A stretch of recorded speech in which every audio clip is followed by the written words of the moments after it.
Hello, my name is Blake Rowley. And I'm Andy Jordan. And here we are looking at the model that you may well have seen about 2/3 completed, I reckon, last time. No, that sounds about right. About 2/3 completed, and Blake's got it to the point of completion now. And so here we are on Wednesday, the 23rd of October. What's the time scale then? When did you start it approximately? 18 months ago. 18 months? It's not bad for 18 months, is it? And go on, you know I'm going to ask you. What's that? How many hours? I didn't really count that. You've lost track? Yeah. Yeah, a lot. A lot. So last time we saw it, you basically hadn't finished all the bonnet. I don't recall seeing the seat in it, but I might be wrong. But exhaust pipes, and what was it you were saying about? There was something about the suspension you couldn't... I thought it was more the steering, but yeah. Oh, more the steering. I thought it was something to do with the suspension. So you never had to go down the route of 3D printing in the end? I didn't, you're right. You've done everything from Lego? Yes. Which is great. And, well, I've got to ask you, how many parts approximately are in it? That's another question that I'm not too sure on, if I'm being honest. Several hundred? Yes. If not possibly pushing 4 figures? Yes. Yeah. Cost, if I dare ask? I'd probably say estimated 450, between 450 and 5. Right, and all out of your own pocket? Yes. Well, well done. As much as my father says. Another thing's posted in the door. Yeah, and other constraints on your budget. Yeah. Well, I think it's very well done, Blake, and you should be really proud of that. You've had enough praise already from the other I'm not too sure here. what I'm really going to do about it, whether it... You're not sure? No. I think we'll have to cross that bridge when we come to it. And I do, and at the same time, it has the pistons going up and down. Yes, yeah, we saw that in the last video, didn't we? Yes. Yeah.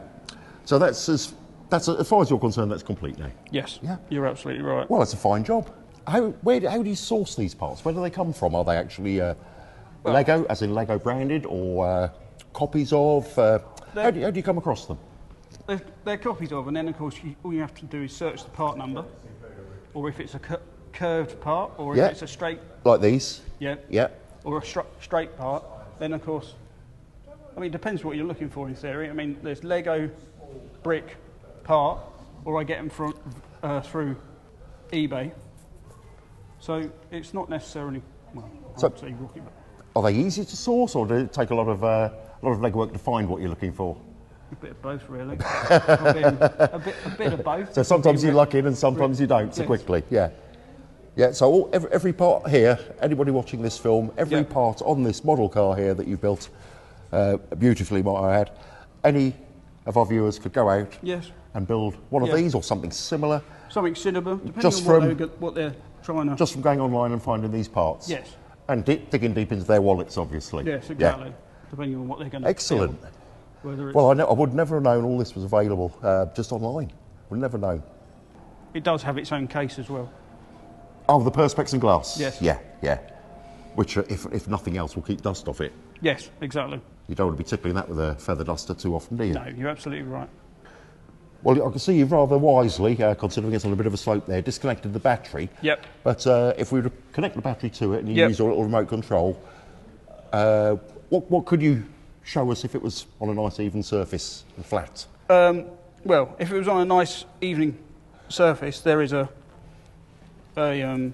motor under here, which makes the back wheel spin. Okay. And then about here, there is another motor which makes the pistons on the engine go. As you showed us the which I probably showed you. Yes, you did. Which I probably showed you in the last video. So it's correct, as in being a W12, all 3 banks of pistons all go up and down, do they? So when I brought the kit for the engine on eBay, the engine shows for like a Ferrari or a Lamborghini. Oh, right. But I actually converted that engine to what you see behind us. Yeah. So it looks like what the engine looks like on the car. Was that difficult?